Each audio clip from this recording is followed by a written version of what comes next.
បាទជម្រាបសួរពុកម៉ែបងប្អូនគ្នាហ្នឹងហើយថ្ងៃនេះយើងចូលសពទៀតហើយល្អបងប្អូនណា smooth ទឹកថ្នាំវាអែមយើងដាក់ជាមួយ D100 D300 ប្រភេទ Ampli Mini អីជ្រៀងព្រោះបងប្អូនណាសូបល្អកាត់កង់បានច្រើននៅពេលនេះហើយពេលដុំ receiver វាបងប្អូនណាពេលយើងអាចបត់បានណាហ្នឹងហើយមើលទៅការសេរីអេកូវាបើកកប់មកពុនហ្នឹងអេកូកប់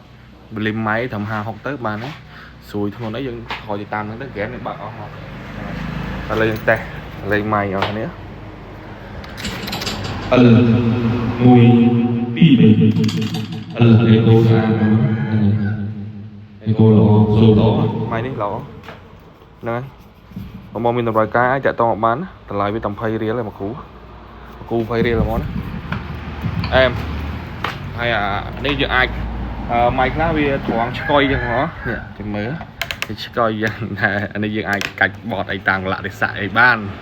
ហ្នឹងហើយអែម20រៀលហ្មងណាហ្វ្រីដឹកហើយ